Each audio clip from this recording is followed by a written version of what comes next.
word bange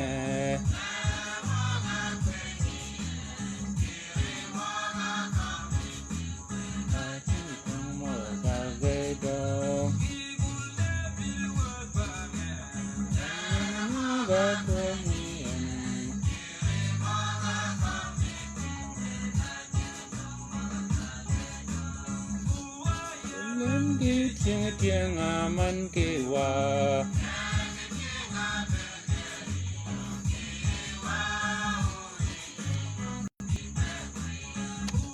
Yelan ki tiếng aman kiwa pergerija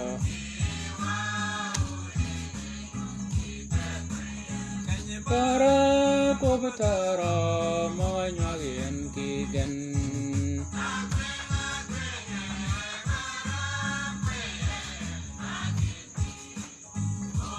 Yelan ki tiếng aman kiwa nuvan ki yuri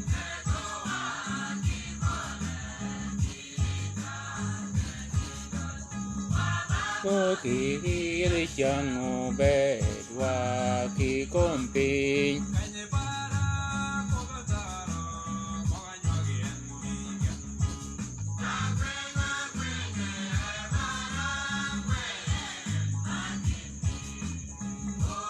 Yelan ki tiếng aman kiwa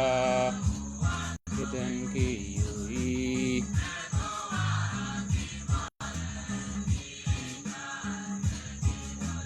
Baba bogi ki ri chango bedwa ki kompin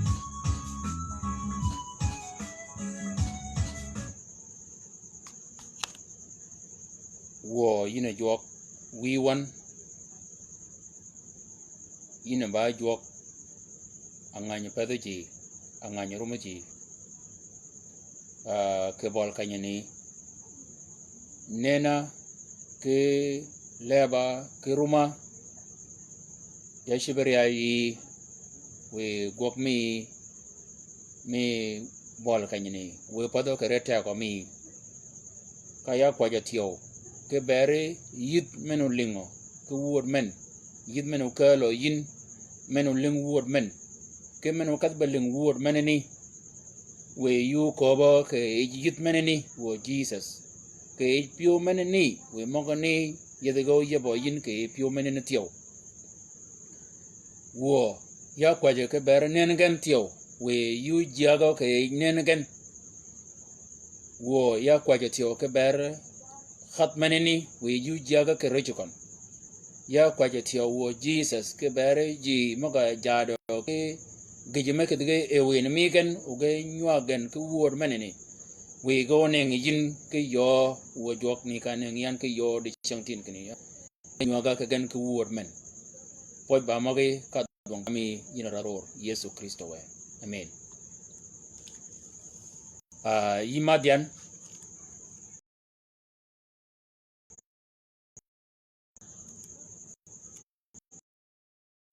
yimadian kerenyeng Yesu Kristo we poj ba mogon ka duang ba me ke ber shang men ke ber bol kanyani mena kadwa belingo ke wuda mi chang men wuda mana aigon ko biyen di changtin ke bol kanyani wuda menini ya e wany mi jamane ne John ayole siruya to chola nyut jamane ne I John ene ba wany mene yang chan waj mang ni ben ke wany mi wondot kwan maga dar ba kwan piar widar yow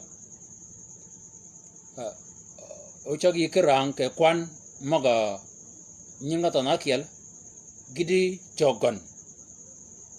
ba gidi piaru da biryow orang o yini kanyini de ye cha pot be e jama yi ko bian ke jukon wanya meneni jama kamo ke kanyini ba jamma ngai ke ja saha meni kergon ke kanyini da dan daj makamo keni e dan daj meneni kada be pod pin iyo dan daj meneni e kada be pod pin e da gi pin manut madwada mo nyagon kenyo pod pin iyo ngada man min dan daj meneni e gi jemeno gogen ka ngani pod pin e ngani ni wangon oguden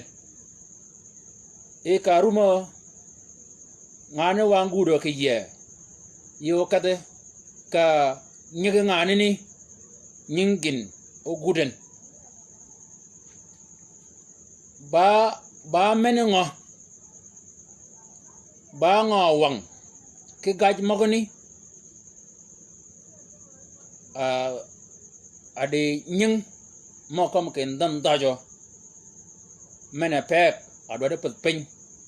ba men angajo kanyini ketiel mal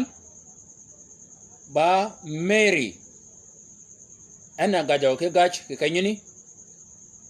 comme kene en pek adode put pin ke wargan mana ba kai ba Mary aku ngajo meneni ke aya angwen ba gwet watinin waqafa amama almar'a al-atida an talit ata yabtala waladaha mata wulidat kanyini ba Mary mai yeso ana gajo kanyini ke jama'a ne jon mai kanyini ka benin aya 13 atinin ino ago ka ngandaj menene e wangon aguden ke kanyini mana akom kene ba ngandaj ke kanyini ango wang ke menene ba kanga jok ana paro ke ngandajo ke kanyini ke aya 13 ke aya 17 kwan mangingatan yorda biriyo فغضب التنين على المرأة وذهب ليصنع حربا مع باقي نسلها ngana gajo kanyini abakam kan ba nganta jaw kanyini ba buro jok ayole nyigi jok magaye gana agajo gana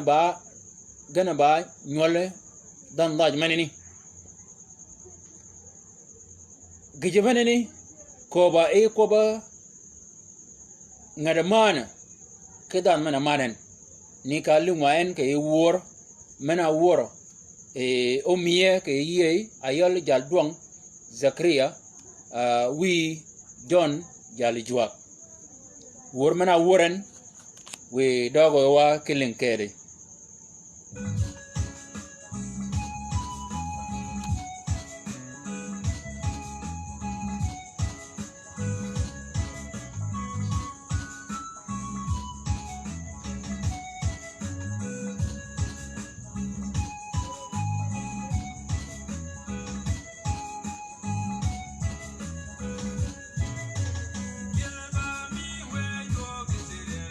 maji kemi en kagedu wak kidaraj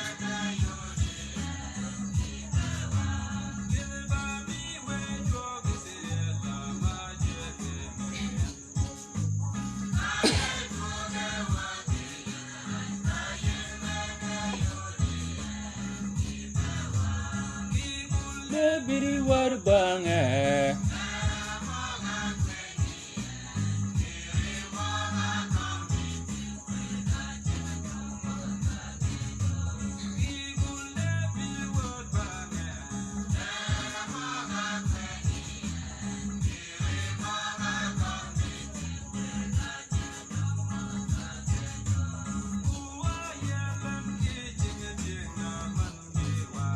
ge ke tieng a pe ge ri jo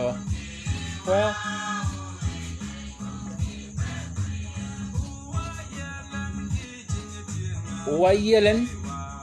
ke ching tieng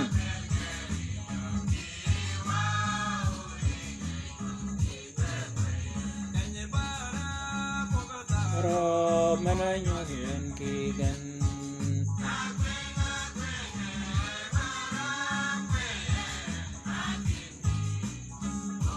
yelen ke ching tieng a man ki wa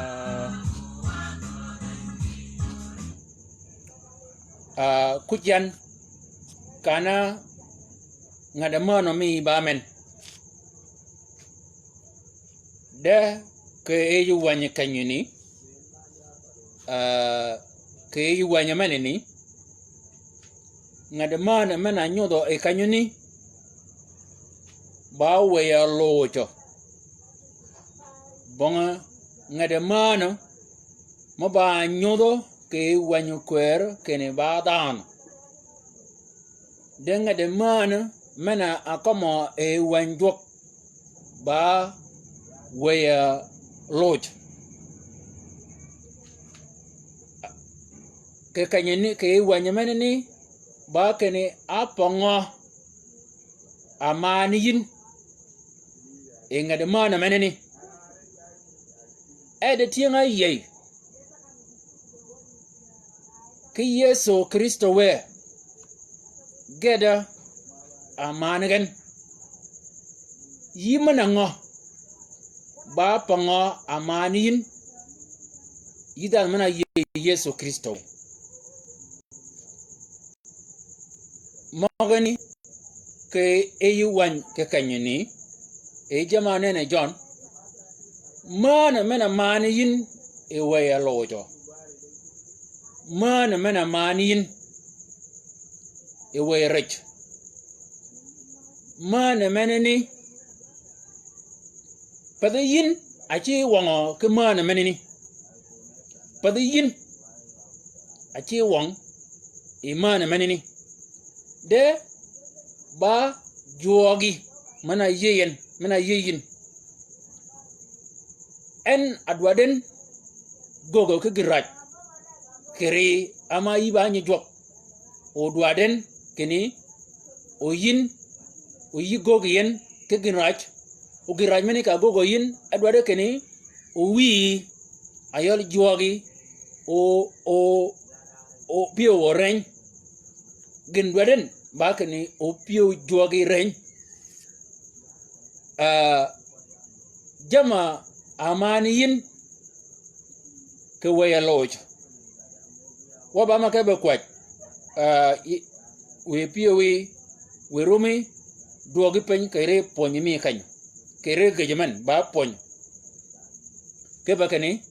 wanyamene ni ni rang yin onudo yi o mi ya ka kanyene ya bi be nyak ke yin ke nyodo jam maga anyudiyan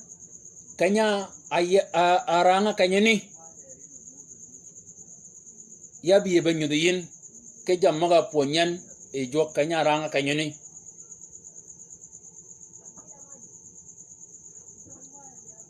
ba kene ke e kwan maga nyinga tono abiryo keni da leny ma chup imal leny menene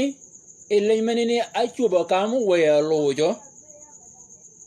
ke we woda leny chuba kam gen anyak e kanya nyago we woda bene ke we lojo kanya nyaga na nyaga leny menene ba ni e we lojo tiam e kanya tiami e ka chiet vin e kanya chiet vin gijemena agwogan ba kene en abi pin apio gorach ai go nganyen ken en ba chai o changon a chang e kanya awana pin bene bol kanya ka ben kemano ke dana mana choje jok e ba kitikon a chogen ke koba kene dana maneni dwade gogo ke giraj kobni kobyan ke fakania uyi bedi ngany wo ke ber kuba kobo kene ap ewa waba nyaka ji maiga de rem maiga de del ke aya 13 e kanya lid gon kena durupin kaji gon kanya bede mal aiche do kanya ni aiche de pin o china chi de pin ba kane chai gon gana dong o chai magni kene ke chek aliman in lahu zamanun qalil ayudan kene chang chai mi gona chang ke bol kanyuni ene chagen ke mana emana nyigi jok ayat 13 koba e koba kanya adwar gon yesu nak kanya yud gon kene yesu obenu kompen obamano nyolo bamano or penye e don dach ba kene abed ay gotimen enene bol kanyuni ena kobi kene ولما رأت التنين إنه طري إلى الأرض اضطهدت المرأة التي ولدت الابن البكر أجل كجود وان مي أياله غنا غورغان نيغي جوك ويوبي بكوب كي مانغني كي كوب كوات غوغ مي غان باكني غودا nyigi jok mana mi gon mena man go jok ba kene mana meneni angogen ko nyigi jok e kanya abene kompen ba kene ayya ba kiyo medina gon mary ide ajede ide kiyo mena gon men ba gij mena kiel gij mega ba kene ayya ba kiyo kene o buri jok duren pin buri jok kanya yeso kitiam ana ba kobo kanyini kene wa اضطهدت المرأة التي ولدت الابن البكر المرأة كايني دندا جمنني كايني ايولا بريجوك ان ايابكيو كن او بريجوك منني go durepeng go lanyan de gina shop jamma gogen ida en mengogo ke mang ngogo pi gijama par ke pi ke pakane iyo nganta jamane ni yang yel pigini nganta mena ko makanya ni ba buri jok ena gach e ba nganta je kany ba kene ngade mana menene ayya ba ke yo kene o buri jok lengen yeda raj magni gena paro ke pi maga ko قال فألقيت الحية من فمها وراء المرأة ماء كالنهر لتجعلها تهمل بالنهر اي بي انغولن بانغون ادوار كنو اونغانني او تورك يد بيغني او كالو بيغني ngane mena ko makanya ni ba buri jok e rumugan ba kene buri jok kiden yede rach o choge o bere cha tor e kuna akadan banen menene ba gin menene to ko ba awang ko magane dagan ke kwan maganya tan biarabiya faqadibat al-tanin ala al-mar'a wa zabat liyasna harban ma bagi nasliha الذين يحفظون الوصايا الله وعندهم شهادة يسوع المسيح ككنيني باكني ان تيو kanya ama pi maga kama kene pi mo ne go ngogan e pi mo ne gina go go jok ke aya 17 aya 16 ba kene penya yebe jok e ka pi mo ne ge moño pen manini فعانت الأرض المرأة وفتحت الأرض فاؤها وابتلت النار الذي ألقى تنين من فمه manini bagi jemana kamo kanyeni kwab magani dajam maponywa e jok keregen dajam maponywa e jok keregen ba panga amanin yino nye jok ingademan gejmana mal ba ama kajegon kanya beden kanyeni ashedo kanyeni ungana shedi ana ba jogi ana ba wi ke ba menini kam goda mano ke yin imanen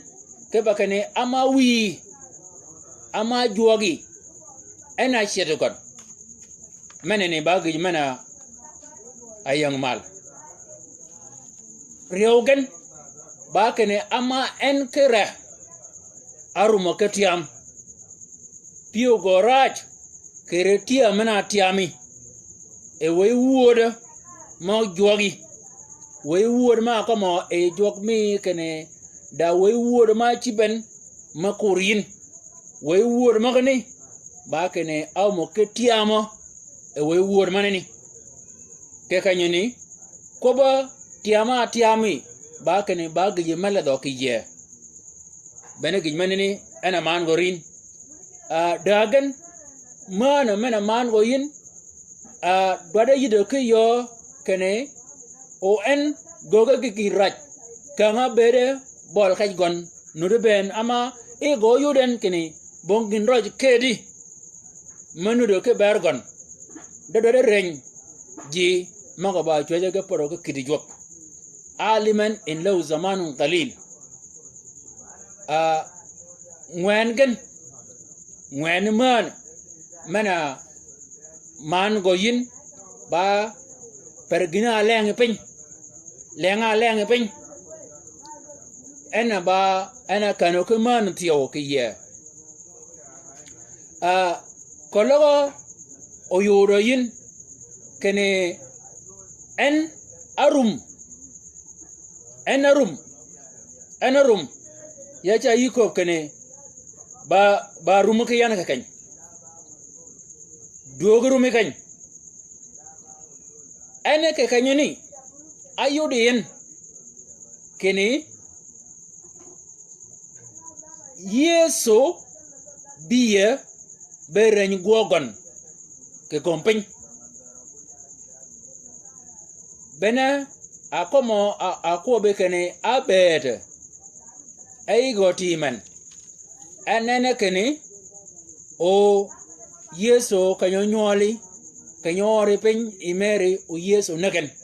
ana nurke aya 4 watinin waqifa amam almar'a alatida an talit hatta yabtala waladaha mata wulidat iyan abere cha nena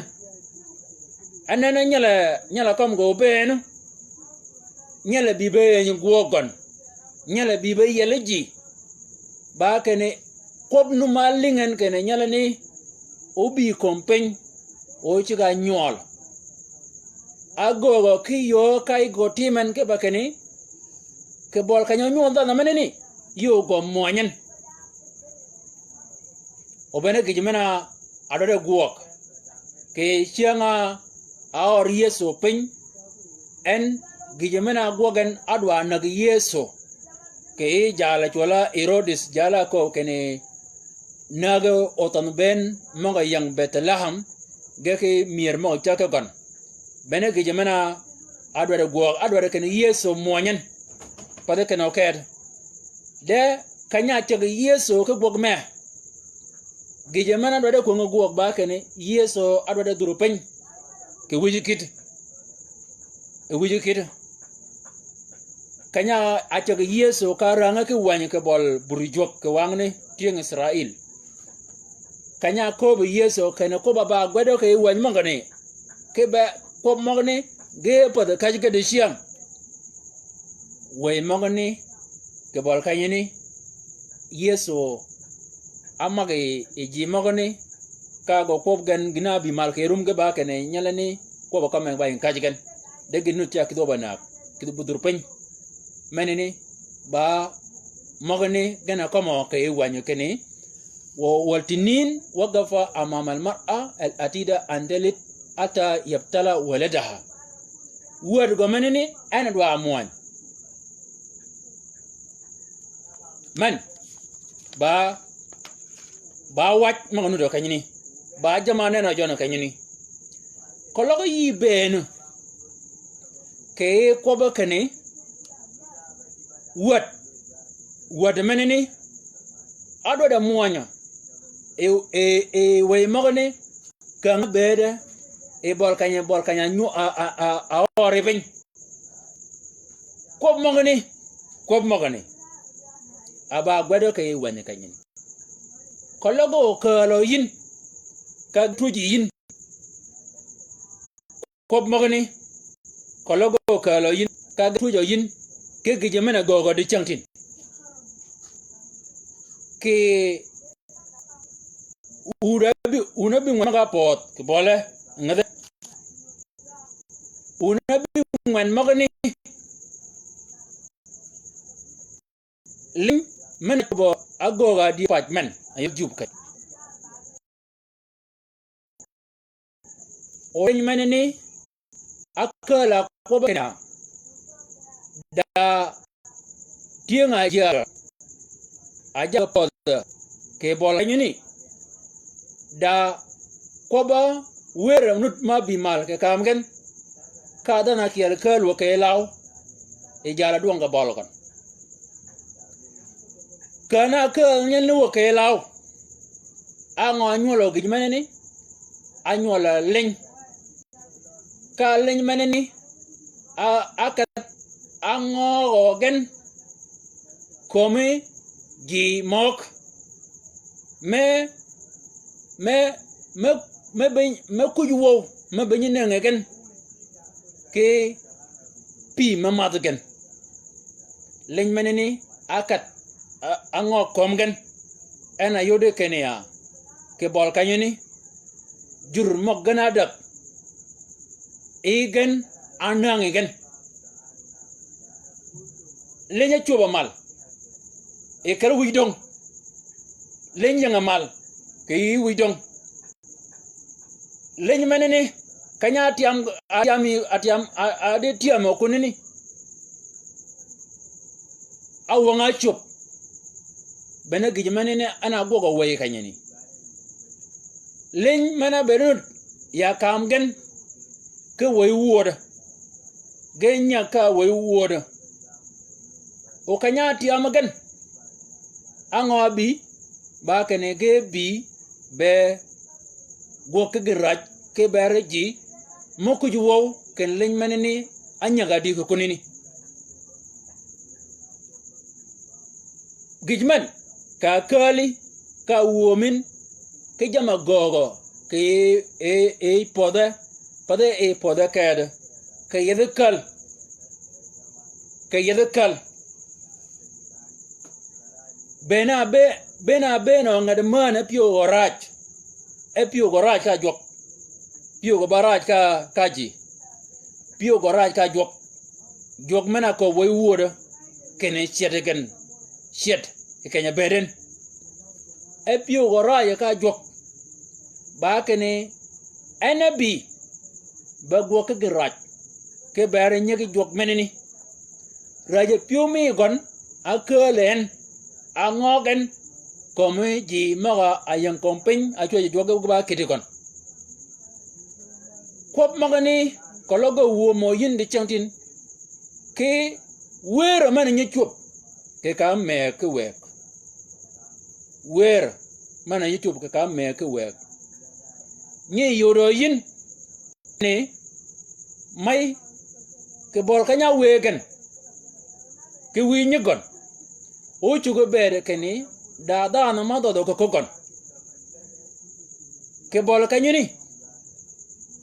ka magalen ko tin manetun o wera beren kamgen ke wiutin maneni ke raja pio mi ko maneni mena bere ken pio ko raja ke dan maneni ke wi gijma wiutin maneni ke kanyeni otin adud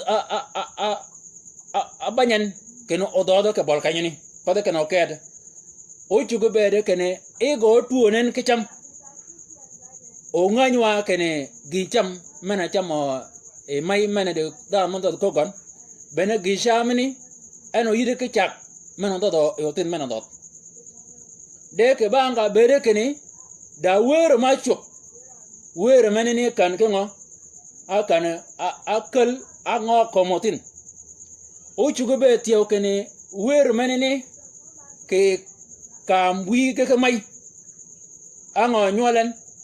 wi na ka jago chingon ka mai menene ba nengin ke gipen ke ba konyen ongo da nyol medwade kene oge chiam ke mol oge chiam ke bo nyol nut medwade go ka wi ka chingon jogen ka chingo dejen ka gijamana de nyimujen ka gijamana ni chungen ke kanyini wer mena yang kamgen ke mai nyol gon wer mena ni go ngoga ko nyol gon ke gijamana chunga ke mujen mena ni ba gok mi ngade man tiyo uchugo bere kene mai kera gijamana ni wer mena chubo kamgen ke wi nyagon awien o gijamana kal I wi nyagon kunen o gijamana ni nye bi ka bere nyagon ke kanyini wer mena ni gini go kalen angoge ko nyol gijaman de bi adi bi nyol yo a chiege gina ba gi nyol mena de adi meg nyol gijamana ne ke ba ngwer mena chop ngane ne go ma kon ba kene ba ka bo gi bin kede bonginyo ko ba jalne kede o jalne tiyo ago ma kon kene ngane ne ba ne ngi bin kede ke kanyene nyol gen ke kanyene ba kene raja pedgen wer megen akel gen angog ko nyol mokni menene bene gok mena gogo ngade mano kanyene gok mena gogo ngade man gije mena yon kamon ke gok akelen angogen ko menya ke gok menene yacha yi kop ke bol kanyene kanyade yunanan beradi e kop mok keyin amene ngo we kali yaken ngane ni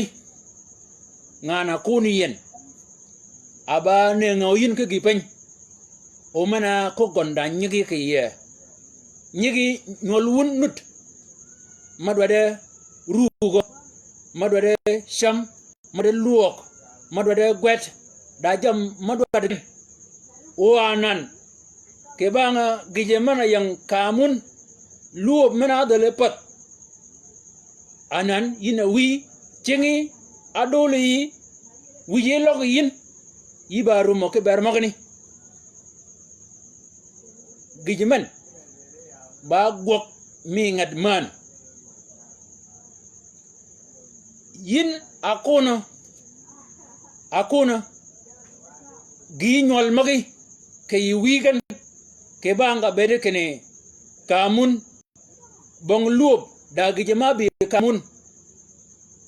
ke kanyini ngad man ane ngoyin ke kaywang o nyoli nyingi nyoli gudi ingad man keri yina yal wi keri yina yal mai ke bakane gin de go uno yaw ben ke ber nyol ge menini ngade man akan ke gi pin ma ci be kamun kay go ba gen mena de bi kay kele yi kada kunde gen bogon mena de bi kele yi weekend bi kunde gen bogon yuni ay shiege yin ke kanyeni ba mena nyokomo kada bon ke ba kap jamai kay ngorgwet kala kel ke sanawi ke makal orgwet Santa Luanga orgwet odmene de yana yol fossil daji manya wo o chik moga nudo ke orgwet ba kene kologa od jo wo ko od ya gwet go wo ba kene jal pol mena bi odmene ni ba kene pore jiben gen ke wangane ganye ko ba kene ashar yahum wa khair yakhus shar yahum wa khair yakhus bene gene ko ba jogni ba kene dada mago gezaj ba shar o shar mane we go home o jiput ben yan ya kay jal pon mena ba amide ot mi won akobian ya yina yol jal pon ona de yan jige ban ginut me ma wo oda ji ma ba wo de yan gina akobian ba kane yan kanyo o bere kene ot chiga put kenya nga wo ba kane yaba put kenya nga wo manene ya ko ye kane ya put kenya nga wo manene ke pa kane yaba wo komne kobian wi mena ba mi fossil mi wan ko magani akol gan akob gan ya gwet ya ot manene kene mi women zamil women ben gina ko ben ko logo wo benut ba kene koy ko put ke pa kene ba go ka wo manene ba gini ne abanyan ko be kene ji wodo ke rep ya cha yi kob ke bol kanyeni rebeji gije mana berenut e ba gij maraj o rep o ji maga kel ginini gerabo yin ke ginini o ge choga nimi kanya nyagelin leñ manene abede ba leñ me law jogen wi jog law gana nyak leñ manene akat mir mo jur mo gana de ben jetaw kenyang leñ mayang kan wi dong ni ka bede leñ manene ayanga kam way wor ketgen gana nyak way wor ma yon tung jok ke way wor ma ba yon tung jok jang way wor ma yon tung jok ke jang way wor ma ba yon tung jok bena gana nyak leñ manene ana kel gan angogen comme ji mena ay chwach e gaba ke di jok kanyere nya piwi chang maga pot yakob raja piu kene da jam ma chung yin ke guok ke bang ka renyo piwi ke renya piu da jam ma doj mede guok o yin ka jam ni ge chung o yin da jam mede guok yin e ngana de guok ge yin de ke da jam ma doj mede guok yin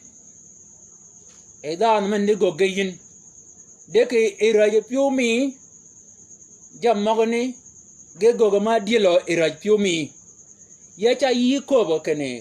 raj piumi nyinga ko men raj piumi nyinga gin ko menanga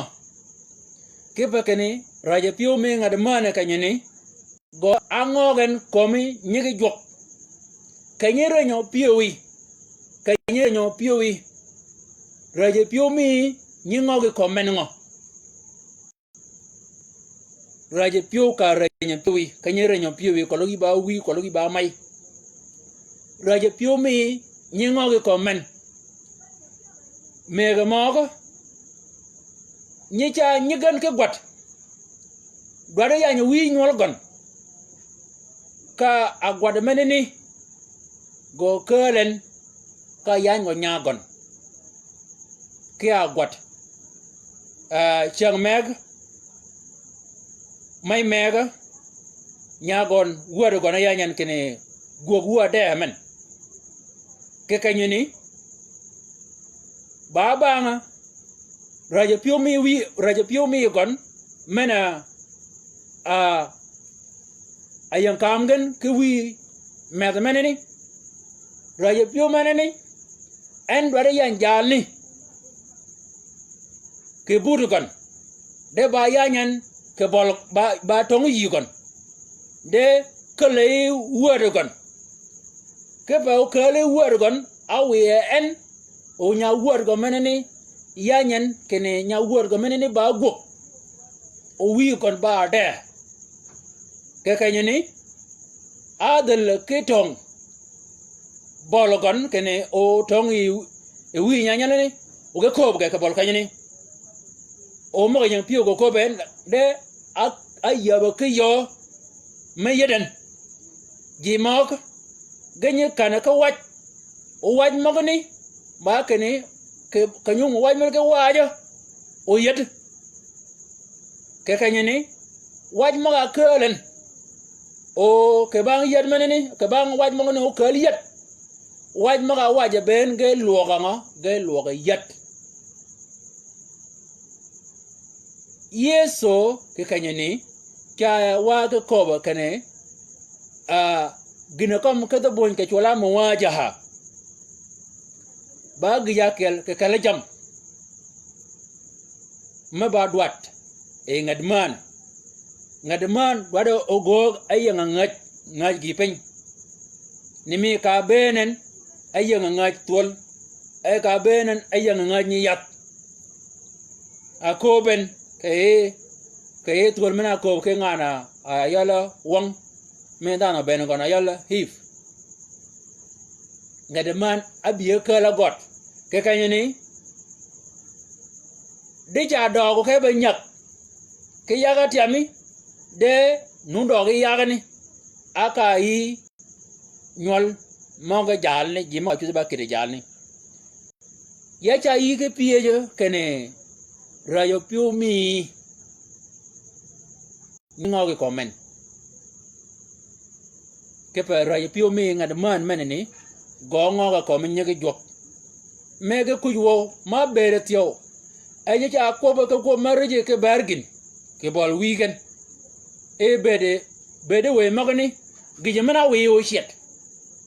gijemena we ke ko magani gijemena we o shit e jok ke burugan ba kene ko ba komandi shia yet siang ben ba ko marje ke bare ji maga choje jok ga ba kitigon aba gwede kene لأن قد طرح المشتكي على إخواتنا الذي كان يشتكي عليهم أمام إلهنا نهارا وليلا دانا منا بير نيكا كوذا كبير نيكا جوك ور كدشان كور باكني أجور بين جوك ميغن أنا بين de kele chai go igon kene go ga ban igon nu chayen ana ku chai igon ana ku chai igon kologa yin yi ku chai yin yi ku jo ngejo bajomi o yi ku jo ko ba kene ya ban meneni ba bedo ngade man weerjo en kuji chai egon uba ye ke chai ba ye ko chai bene chaya chai wi go nu duoga pen nu ye kene ena ban o menene ba gijakel ke kala jam mana ade chai menudo kene en o kada karaj kwab magani kologo go kaliyin kwab kene gin nyala nyol e way magani ge chunga kanene kene uwar mena kano nyole o go moanyen we yipye jan anyole di de shantin anyi duoguok ayet egumto anyol adi de shantin ngane ni akid oriyat ken kide bopot pen ka kanya duogen aduok ekergon edel nyagon kide be kan pen gog mi ngade mane ke kanyani bakay gindoch mana kad ba chuo bana gin manene ana do den worenyen anyola di akom gan amado kayen ega ba do yekel kayet anyola di amungan ator ke bakene ngad man menene e yarum kene o yeso moanyen ke ci bol ka nyomi o nyole opode pen bol ka opode pen e maygon bene bol ka nya romen o yeso de moanyen kal mogni e ber me de chankin aji di de chantin ade kimo ke bere nyigen maga nu luanga do ko teken anyole di de chantin anuri lid kidi megen anyol di de chantin akidigan nuri lido e megen o wanya biya kene jogana muj o jogana kar wancha ko baka kene ngade mana arumo ke bar yeso keno yeso moanyen e ba met e chianga ore pin o yin yibi dana mana taw dana duogo ge ech dana taw chianga pode pin dana taw ke duwe kel dana taw nu richat u yibi u yiko ke ni babol kajikon pade bol kajikon pade bol kajikon pade bol kajikon de ba gok mi ngad man ena podo ke bol kanyoni ke bakania bene en arumo ke kanyoni ke bar Yesu Kristo we ena arumo ka kadi ke ko magane kene e akata be mani nyige jok moga lingi chige jok kada be mani nyige jok magani ليه ما نمنا ندرك يعني كآية 17 فغضب التنين على المرأة بيو غورين ككنيني مرأة منا كما كنيني كآية 17 كنيني با جياي ما كنيجي adal jini de lokati amokiye jini de lokati amokiye ke ba ya ba ke yo ma ngogon gina do de ngogo ba por kipi o pi magone ba ken pinya yeb o ge monyo pin pi ke pin mana yebo jok e ge mana gogan abari ogan ka dal go ngani ni ge mana alunya ke go e yakat wazaba liyasna harban ma bagi nasliha akad banyago ki akad bago kelin e kada banyak ke nyola ngani ni adalo keti amokiye de en e kada banyak ke nyola ngani ni kada banyak ke nyol ngana de ke tiamo ke ye leñ mena kida ba nya ke nyol ngana de tiamo ye kan leñ menene baba nga dol ko ngane ke tiam de a yebe ke yo ke no chawen lit a kuon ke wenatin abi kuno de nyegi jok anan nyegi jok ena kundi gina keden bene kanya kal ko bo kwa jogen kene annaga mana tiam yin arumo ke tiamo yi yina wi yina omen yina nyemen yina mai karumi ke tiam yin tiaw lidi ngaji kene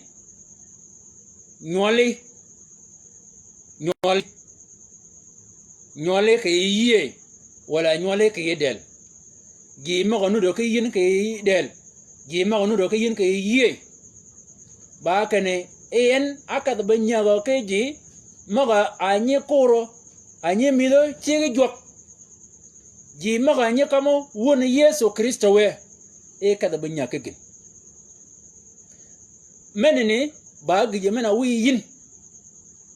o yi kwaje ke bare ji maga aponyo ke won jok pade kana kade de ke bare ji maga amide chike jok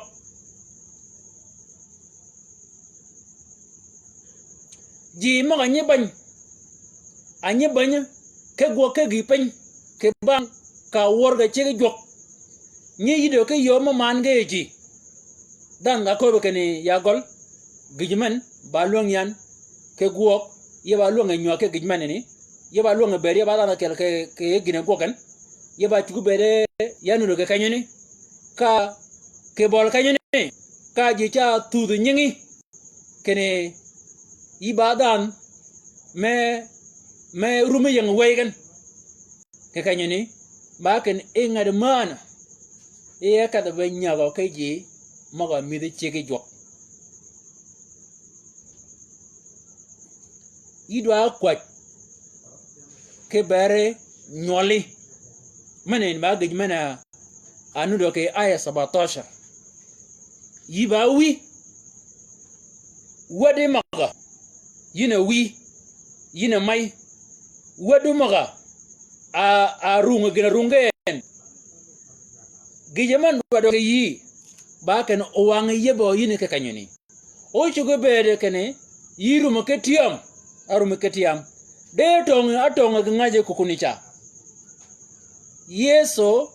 cha kob kene e bede wa e wada bel no wada tol gijemena anya koren ke do shar ke manduam ba yebo gon ka kada e bu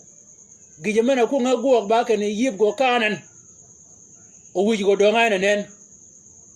yeb menene ana ber go tek ke ba kene ko lo yeb menene o kada kad remmena cha der gon remmena cha tu ke yeb ni ber yeb tego ke ye o yin yebi bene nyoli o jokta ko kene bere wiji onen ke kanyene yo mana nyaga lenya tonke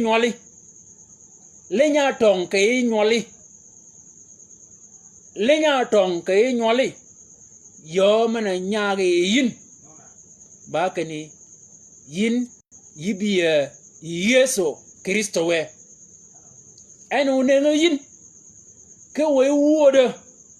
maga tiam we ni maga tonke re nyolien we ni ba kene garu ke tiam en arumo kene o nyanyele ne moanyan bol kanyonyu o pode ben anan darum ma bi malo ki yi ma barum ma doj ma de ki baguo de mena kanga bere ken yunu ke gogan ge yemega chup ka rumong ne ke chi la nya ginini pada ken oked yi rumo ke gok ka yi che ka go ka gin mek o gin manini yoro yin ken ba gin ma do ja go gien ka yoro yin ken gin manini alañ bene gina ko mo ken da ko bo moñ gin manini amoñ ko loga yidwa de nyaw ka kal ka irum ka ber kal manini ka yi che ke lim ka yoro yin ken gin mega bi ka nyo jama lemi yin ka jamni go kalen mani ba wade gije manini amoñ nunen ata yabtala waladaha mata wulidat omoña bol ka nyo o pode pen omoña bol ka nyo pode pen nyoli nun maam ga gwer ki jam kologa ba oman kologa ga ba yaga chow mo ke kalgana nan rum ga gwet gina mongen ba mak mo ko chuba ba mak mo ba tap mo ba win mo ba goj mo kalge chingenan ge monya jam mo ni mo ga go nya bet bat ge moñ nyari wadi mana romo yin kini karumen ke gwet da gindoy men gogen ke bari kon da gindoy men gogen ke bero men ke ber nyemen ge yemega bi dan menini go moñen amoñ yesu cha yi ko kop kene angoro min adode kit bagwo ina romo e jok ke kanyani ba kane biye be yel dan o gina romo ngadaman ba kane del mena ko jogen del menene mena benen kom la o yugo nyudoji ba kan del menen do de reñ ke ba kane beno yeso biye be reñ go ngadman gijmena mu jodo ngadman ma kane yeso ka benen biye be reñ go kon ke bol kanyini ena rumen ke ber kene nyalane go nyalane go reñe kedi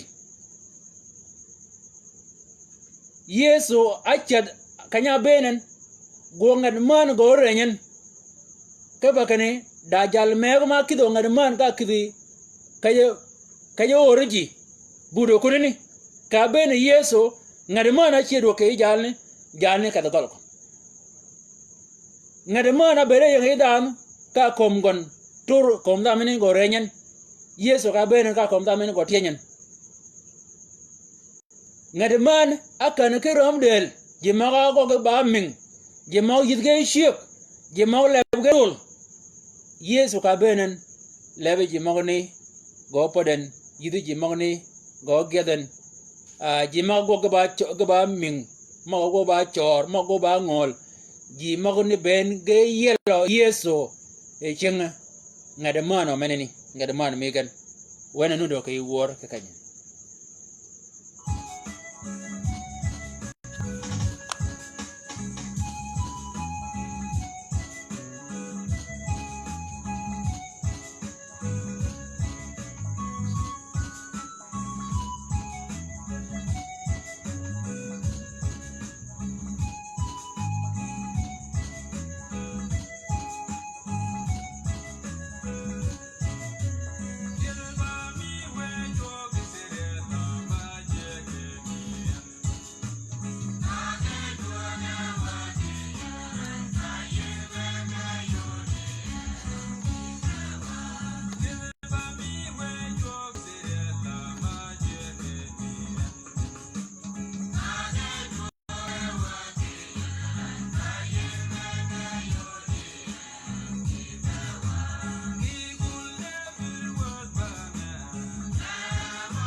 mego ka kalun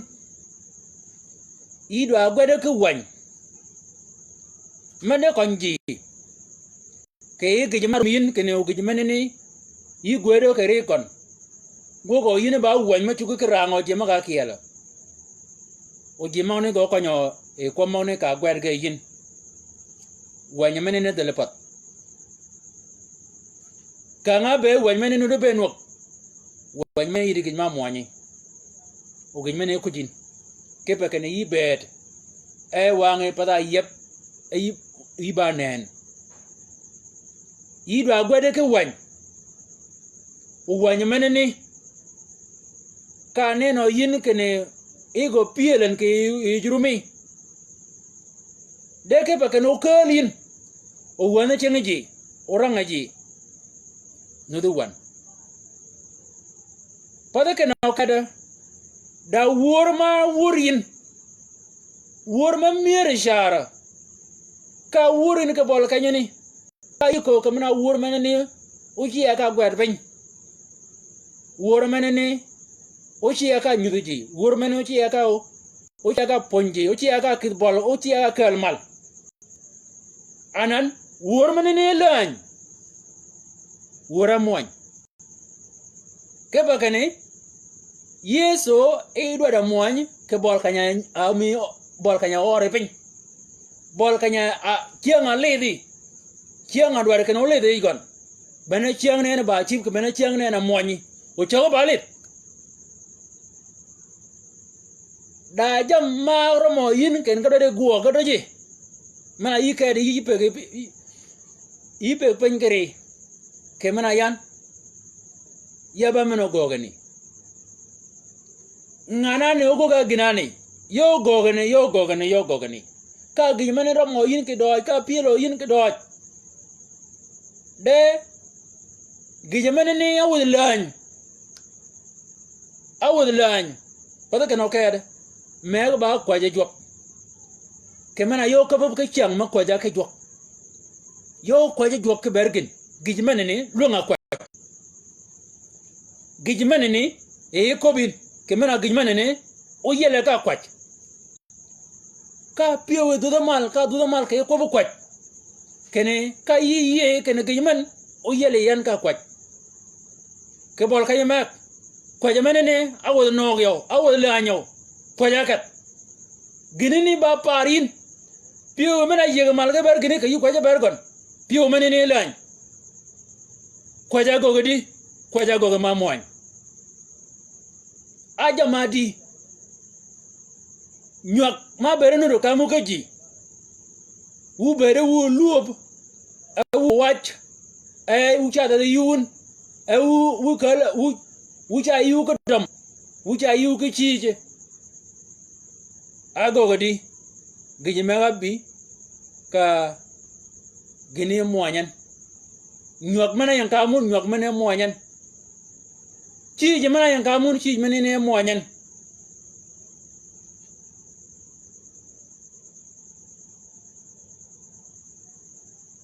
ya cha yikop ajamadi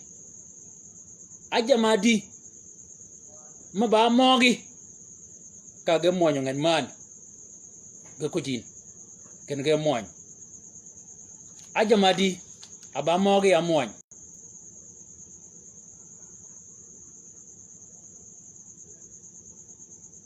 mena lidin mena ngat chiga ko nyan ngat ba mena ko nyan yo kuny mena yi ko bo yin kan yu kuny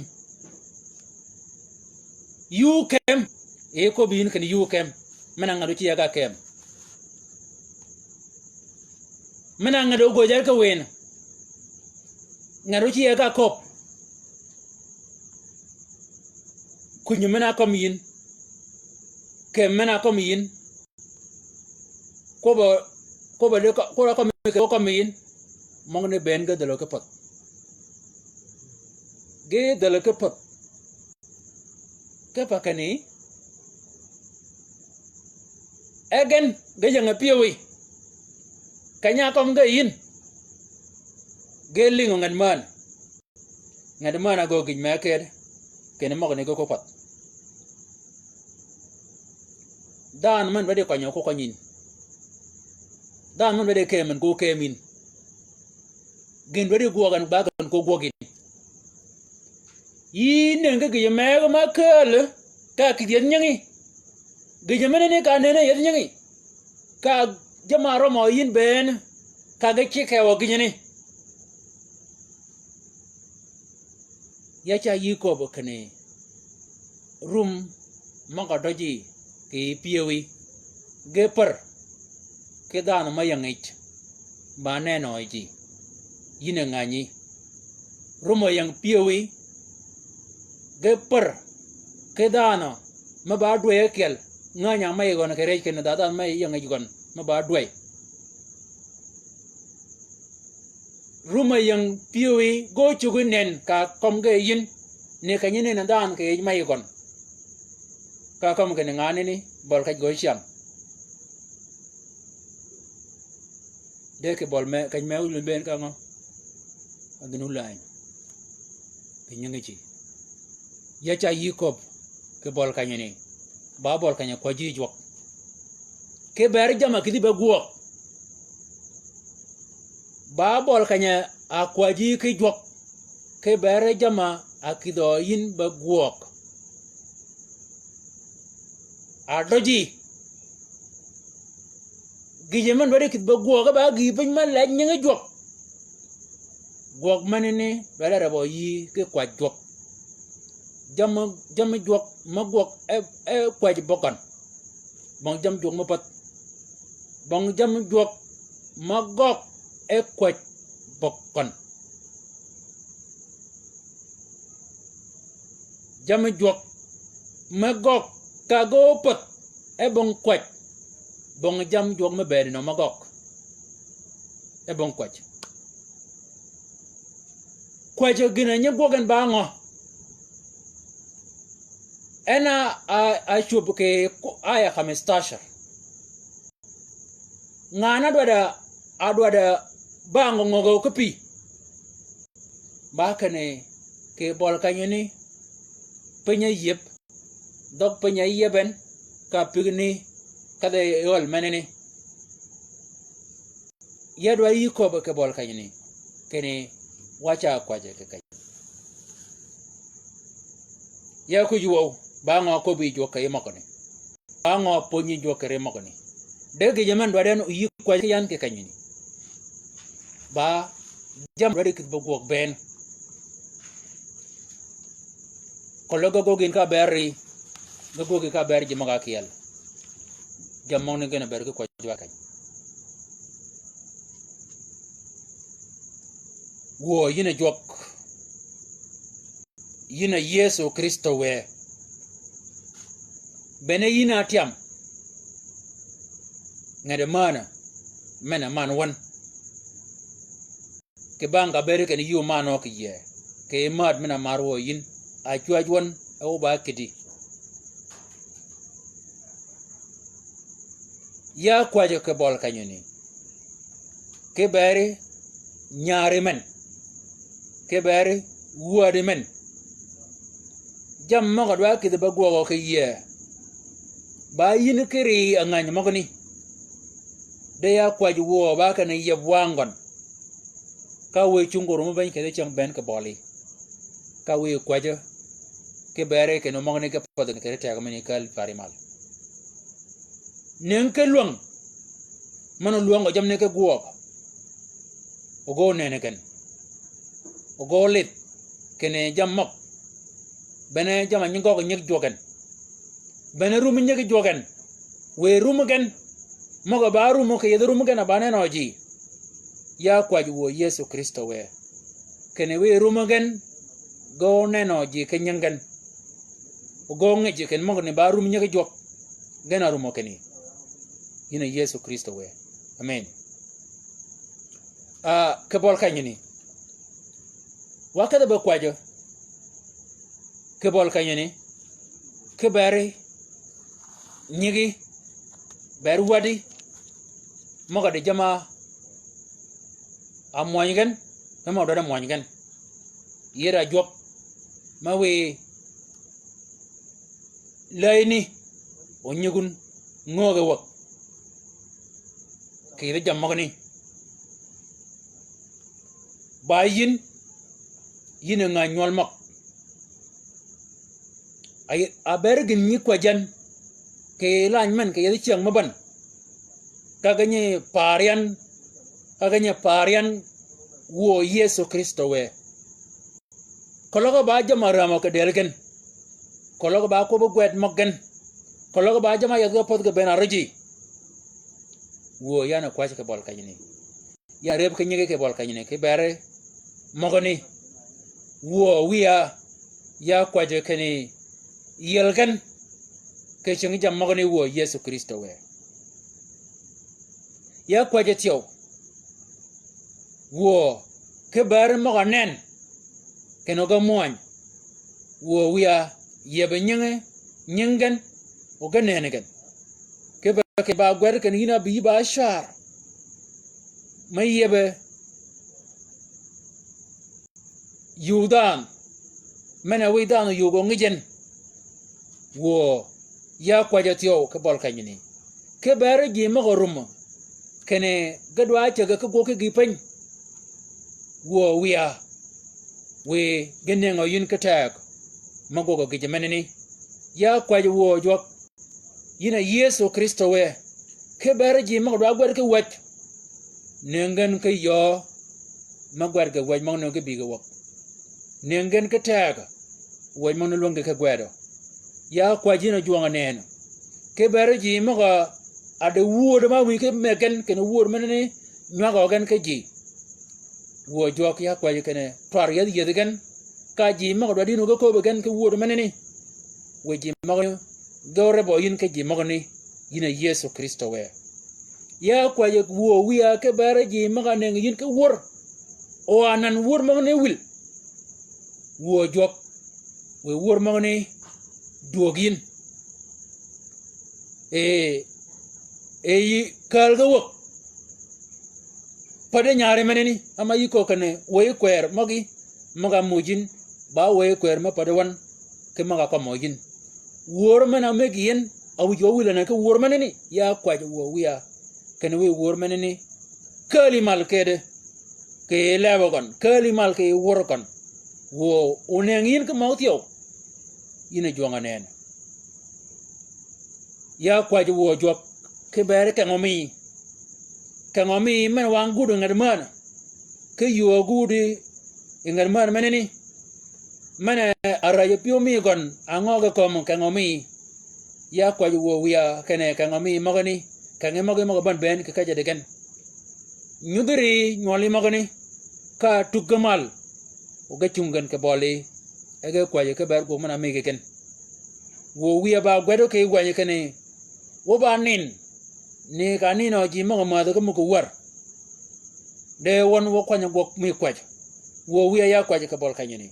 kene nyigi magani nengen ke yo modud gamal o ga chungan ke pe kendalen ra nyaago ke ken wo Yesu Kristo we ya kwaje ke bol kanyini wo wiya ke berda ma ling wor meneni we wango yebo yin ke mo nu nyagyan we wan meneno dorangen ka we wango nu yebo yin ke re mo nu nyagan kien wo Yesu Kristo we ya kwaje ke bere nyari menorum kene wor meneni uchug yen ke nyago ke dana we tego me rum magni maga bimalno we tego meneni o we en wor meneno nyag yen ke ji maga roman wo kalo dare wor dana meg we go wor dana meneni ke tego men kal farimal kaya kwaje wo Jesus ni ka mujin ke ros mai e we mena ponyo wor meneni ya kwaje ke ba dana men lingu wor meneni o ngani wo ken dana mena a do de ko wor meneni bonga rase de khiye we dana meneni onengo yin ke rasit wo chok Yesu Kristo we tego mi mena ka rasit mena yeng juin mena ko anywa gan ko wor meneni we tego menena tiyo o gogo ke ken o yo de ken ken da tego monut men gogo yin uda yed men gogi maban wo wiya we tego mena mujin ameki yan kene ubede da roske telephone mena nywa wo mi ni utawane tiyo ulunye gok keiken ke manganya tiyo wo wiya ogo go lingen ke magi maga anudo ke wanyami ogo nywa gen ke jemaga kiela poj ba magi ka dong ba mi yina radoror ke fakene won wo kwaje yina tiam yingana ngade mana uruma ke tiam ke yingade mana mi won ke bere ba ngade mana mi ama yina je ke mana da mana mi go mana man go yina na ngoga ko mon mana menene ko pot ama wone ngo yin ke woy wuodo magi makor won woy wuod magni bene gena tiami poj ba magi wo Yesu Kristo we poj ba magi yina jonga neno yina tiam to poj ba magi wo wiya poj ba magi kere do jami poj ba magi ke ku mi poj ba magi wo ke ponyami poj ba magi ke nyudo mi yebe nyingi ognene gan ke mo nyodin wo yina ko ken ke wor yu ko ba ko won ke wor ya ko ke wor menni ni ka lingen ke wor men ke wor men ya ko je ken we do ne ngo yin tiyo ke ne mi kon ke wor men o ne ngo yin ke mo yang pioi yi ba jo me ko ba ke chang ben poj ba magi ka dong ba mi ina radoro Yesu Kristo we amen warum watching it kereda ko mi Yesu Kristo we poj ba ma jwa ke berun be ji ma be nu ke lan ke kanyeni we wa nyunga wun o yebo jwa do shar ke manduang nyungu yebo jwa o bi wun nga jwa ka ta o ma ni nyudu jwa ke wanyami go maneni we ma ni wun nga en kitega tiyo o ma ni o lo wun ke nya ko ke jema ka kiel ni kan go yan ke tego mena alwanga wuodo mi go men we yune ka tego wuodo men ni olunyo yin ke nya ka jema kiel we ka yin ke nyu ye wangi jok ke wanya mi gon ke bor ka nyu ye wanya men ni we mo ni ke ba ken ba gi cham mi jok we o nya go yin ke nyu gi jok ke ka ja ber ke ban ge de jok o ber ke won o ma de mi gon wu jagen o duang mi gon o neno ke riwun amen we shie gwa ke wor ke di woratini